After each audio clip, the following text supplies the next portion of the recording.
Welcome everybody, welcome to my channel to English coaching. সবাইকে বলো প্রথম থেকে ক্লাসটি মনোযোগ সহকারে করতে। আর আজকে যারা চ্যানেলে প্রথম আছো এবং এখন অবধি চ্যানেলটিকে যারা সাবস্ক্রাইব করনি, তারা অবশ্যই চ্যানেলটিকে সাবস্ক্রাইব করে প্রতিনিয়ত এই ধরনের ইম্পর্টেন্ট এবং ইন্টারেস্টিং ক্লাস করতে থাকো। তো আজকে ক্লাসটি ভীষণ ইন্টারেস্টিং হতে চলেছে, কারণ আজকে হট রিলেটেড বিভিন্ন ওয়ার্ড বা বিভিন্ন ধরনের ফ্রেজ আমরা সেন্টেন্সে ব্যবহার করে কিভাবে একে অপরকে আমরা সহজে বিভিন্ন ধরনের সেন্টেন্স ইংলিশে বলতে পারি, তা আজকে ক্লাসের মাধ্যমে আমরা দেখে নেব। তো দেখো, ফর হোয়াট আমরা কিভাবে সেন্টেন্স ইউজ করে বিভিন্ন ধরনের সেন্টেন্স বলতে পারি, বা what for, what else, or what, what ever. তো এই ওয়ার্ড বা ফ্রেজগুলিকে আমরা কিভাবে সেন্টেন্সে ব্যবহার করব, তা আজকে ক্লাসের মাধ্যমে দেখে নেব। তো ক্লাসটি ভীষণ ইন্টারেস্টিং হতে চলেছে, তো তোমরা প্রথম থেকে শেষ অবধি মনোযোগ সহকারে ক্লাসটি করতে থাকো। তো প্রথমে কোন সেন্টেন্সটি রয়েছে দেখো, কি জন্য কলকাতা যাচ্ছ, কিসের জন্য কলকাতা যাচ্ছ বা কি জন্য কলকাতা যাচ্ছ। তো আমরা সেন্টেন্সটিকে প্রথমে কিভাবে বলতে পারে দেখিনি, এবং তারপরে আমরা বুঝে নেব। তো দেখো, for what are you going to Kolkata, for what are you going to Kolkata.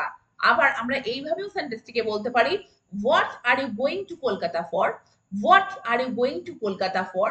তো দেখো, ফর হোয়াট মানে ফর হোয়াট পারপাস বা ফর হোয়াট রিজন বা হোয়াই, এইগুলির পরিবর্তে মানে কিসের জন্য, কি উদ্দেশ্যে বা কেন, এগুলিকে না বলে আমরা কিন্তু ফর হোয়াট বলতে পারি, কি জন্য, অর্থাৎ হট শব্দটিকে আমরা ব্যবহার করতে পারি এবং ফর হোয়াট বলতে পারি কি পারপাসের জন্য। তো for what are you going to Kolkata. পরের সেন্টেন্সটিকে দেখো, এই বইগুলি কি জন্য কিনেছো। তো দেখো, কিসের জন্য কিনেছো, ফর হোয়াট পারপাস। তো এই যে কারণ বা উদ্দেশ্য, তার জন্য আমরা কি ব্যবহার করতে পারি, ফর হোয়াট। তো সেন্টেন্সটিকে আমরা কিভাবে বলবো, for what have you bought this books, for what have you bought this books.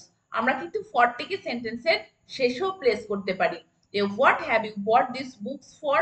তো দেখো, আমরা ফরটিকে কিন্তু শেষেও বসাতে পারি। তো ফর হোয়াট মানে কিসের উদ্দেশ্যে, ফর হোয়াট পারপাস বা হোয়াই, সেটি ব্যবহার না করে আমরা কি বলতে পারি, ফর হোয়াট, এইভাবে কিন্তু কোনো সেন্টেন্স বলতে পারি। পরের সেন্টেন্সটিকে দেখো, এই সবজি কি কাজে ব্যবহার করা হবে বা কি জন্য কাজে লাগবে। তো দেখো, কিভাবে বলবে সেন্টেন্সটিকে, what will this vegetable be used for, what will this vegetables be used for, বা for what will this vegetable be used, for what will this vegetable be used. এই সবজি কি কাজে, কি কাজে ব্যবহার করা হবে। তো দেখো, এখানে কিন্তু ফর হোয়াট ব্যবহার করা হচ্ছে কিসের জন্য, কি উদ্দেশ্যে বা কি পারপাসে বা কি কারণে বা হোয়াই, তার জন্য কিন্তু আমরা এতগুলো ওয়ার্ড ব্যবহার না করে আমরা কিন্তু ব্যবহার করতে পারি হোয়াট রিলেটেড, ফর হোয়াট বা হোয়াট, তারপরে কিছুটা সেন্টেন্সের পার্ট বলে আমরা কিন্তু শেষে ফর। তো হোয়াট ফর বা ফর হোয়াট আমরা কিন্তু ব্যবহার করতে পারি। পরের সেন্টেন্সটিকে দেখো, প্রাতরাশে আর কি কি খাবে, প্রাতরাশে চা বিস্কুট তো খেয়েছো, আর কি কি খাবে। তো সেন্টেন্সটিকে আমরা কিভাবে বলতে পারি। তো দেখো, what else will you take in breakfast, what else will you take in breakfast। তো দেখো, আর কি কি খাবে। তো দেখো, আর বলতে এলস এবং আর কি কি বলতে what else, what else will you take in breakfast, আর কি কি খাবে। তো পরের সেন্টেন্সটিকে দেখো, বাজার থেকে আর কি কি কিনেছো, বাজার থেকে তো তুমি কিছু কিনেছো আমি জানি, তুমি এছাড়াও আর কি কি কিনেছো।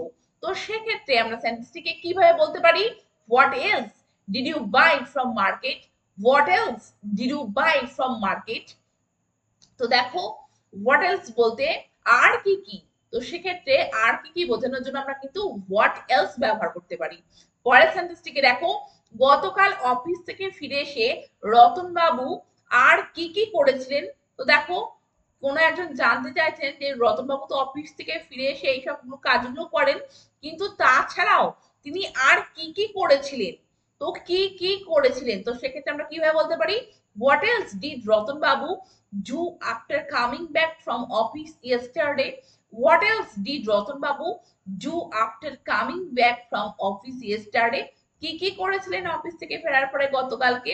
তো সেই বলার জন্য, যে কি কি বলার জন্য আমরা কিন্তু কি ব্যবহার করতে পারি, what else এই ফ্রেজটিকে ব্যবহার করতে পারি। পরের সেন্টেন্সটিকে দেখো, তুমি কি এখানে পড়াশোনা করছো নাকি, বা তোমরা কি এখানে পড়াশোনা করছো নাকি কোনো কিছু জোর দিয়ে বলার জন্য বা কোনো কিছুকে ইম্পর্টেন্ট দেখানোর জন্য আমরা কি বলতে পারি, আমরা স্পোকেন ইংলিশে ব্যবহার করতে পারি ওয়ার হোয়াট। তো সেন্টেন্সটিকে আমরা প্রথমে কিভাবে বলতে পারি সেটি দেখে নিই, তারপর আমরা বুঝে নেব। তো দেখো, are you studying here or what, are you studying here or what. তো দেখো, কিছু স্টুডেন্ট লাইব্রেরিতে বসে গল্প করছে পড়াশোনার বদলে।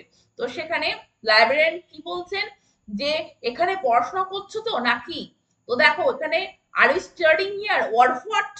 তো দেখো পড়াশোনার ব্যাপারটাকে জোর দিয়ে বোঝানোর জন্য আমরা ইন্টারোগেটিভ সেন্টেন্সে এই ধরনের সেন্টেন্সের আর ইউ স্টাডিং হিয়ার, তারপরে আমরা শেষের পার্টে শেষে আমরা কিন্তু ওয়ার হোয়াট এই ফ্রেজটা ব্যবহার করতে পারি কোনো কিছু ইম্পর্টেন্স দেওয়ার জন্য, কোনো কিছুকে ইম্পর্টেন্স দেওয়ার জন্য। যেমন পড়াটাকে এখানে ইম্পর্টেন্স দেওয়া হয়েছে যে পড়াশোনা করছো তো নাকি। তো are you studying here for what. তারপরে দেখো, তুমি কি পাগল নাকি, তুমি এমন বিহেভিয়ার করছো। তো তোমাকে দেখে পাগল মনে হচ্ছে, যে পাগল ব্যাপারটাকে জোর দিয়ে বলার জন্য তুমি কি পাগল নাকি।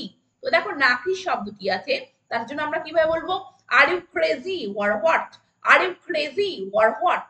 তো এইভাবে আমরা কিন্তু অর হোয়াট ব্যবহার করতে পারি কোনো সেন্টেন্সে কোনো কিছুকে ইম্পর্টেন্স দেওয়ার জন্য। পরের সেন্টেন্সটিকে দেখো, আমি জানি আমাদের এলাকায় কি কি আছে। তো দেখো কি কি আছে, তো এলাকায় কি কি আছে সে ব্যাপারে আমি জানি। তো তার জন্য আমরা সেন্টেন্সটিকে কিভাবে বলতে পারি প্রথমে দেখে নিই। I know what's what around the locality, I know what's what around the locality. তো হোয়াটস হোয়াট বলতে ইম্পর্টেন্ট থিংস অ্যাবাউট সামথিং, কোনো কিছুর ব্যাপারে ইম্পর্টেন্স গুরুত্বপূর্ণ তথ্য, সেটাকে আমরা কিন্তু হোয়াটস হোয়াট বলি। তো I know what's what around our locality, যে আমাদের লোকালিটিতে ইম্পর্টেন্ট জিনিস কি কি রয়েছে সেগুলি সম্পর্কে কিন্তু আমি জানি। তো সেটাই কিন্তু হোয়াটস হোয়াট, এইভাবে কিন্তু ফ্রেজটি আমাদেরকে ইউজ করতে হয় সেন্টেন্সে। পরের সেন্টেন্সটিকে দেখো, রাতুল তার বসের বিষয়ে সবকিছু জানে, মানে ইম্পর্টেন্ট সমস্ত কিছু তথ্য কিন্তু তার বসের ব্যাপারে সে কে জানে, রাতুল জানে। তো সেন্টেন্সটিকে আমরা কিভাবে বলতে পারি, Ratul knows what's what about his boss, Ratul knows what's what about his boss, যে রাতুল তার বসের বিষয়ে সবকিছু জানে বা ইম্পর্টেন্ট জিনিস বা ইম্পর্টেন্ট কিছু তথ্য সবকিছুই জানে। তো সেক্ষেত্রে আমাদের হোয়াটস হোয়াট এই ফ্রেজটিকে ব্যবহার করে এই ধরনের সেন্টেন্স বলতে হবে। পরের সেন্টেন্সটিকে দেখো, তুমি আমার বন্ধু রিতেশ সম্পর্কে যাই বলো না কেন আমি তোমাকে বিশ্বাস করতে পারছি না। তো দেখো যাই বলো না কেন, এই যে কথাটা দেখছো তার জন্য আমরা হোয়াট রিলেটেড কিওয়ার্ড ব্যবহার করতে পারি। দেখো whatever, whatever you say about my friend Ritesh I cannot believe you. Whatever যাই বলো না কেন কার ব্যাপারে, আমার বন্ধু রিতেশের ব্যাপারে, আই ক্যানট বিলিভ ইউ আমি তোমাকে বিশ্বাস করতে পারছি না বা আমি তোমাকে বিশ্বাস করি না, আই ক্যানট বিলিভ ইউ। তো দেখো হোয়াটএভার বলতে আমরা হোয়াট রিলেটেড একটা ওয়ার্ড হোয়াটএভার, তো তার মানে হচ্ছে যা কিছু বলো না কেন, এনিথিং অর এভরিথিং। তো সেটা হচ্ছে হোয়াট এভার। পরের সেন্টেন্সটিকে দেখো, যাই ঘটুক না কেন বা যা কিছু ঘটুক না কেন তুমি জানো যে তোমার বন্ধু অমর তোমার পাশে দাঁড়াবে। তো দেখো যাই ঘটুক না কেন বা যা কিছু ঘটুক না কেন, তাহলে কি হবে whatever happens you know that your friend Amar will stand by you. Whatever happen যা কিছু ঘটুক না কেন, ইউ নো তুমি জানো দ্যাট ইউর ফ্রেন্ড অমর, যে তোমার বন্ধু অমর উইল স্ট্যান্ড বাই ইউ তোমার পাশে দাঁড়াবে।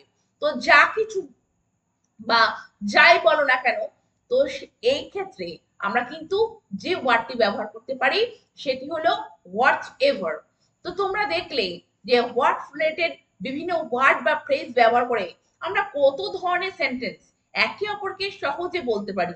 তো তোমরা এই ধরনের সেন্টেন্স একে অপরকে বলে প্র্যাকটিস করতে থাকো আর চ্যানেলটিকে সাবস্ক্রাইব রেখে প্রতিনিয়ত এই ধরনের ইম্পর্টেন্ট ক্লাস করতে থাকো। Thank you very much, thank you for watching this video.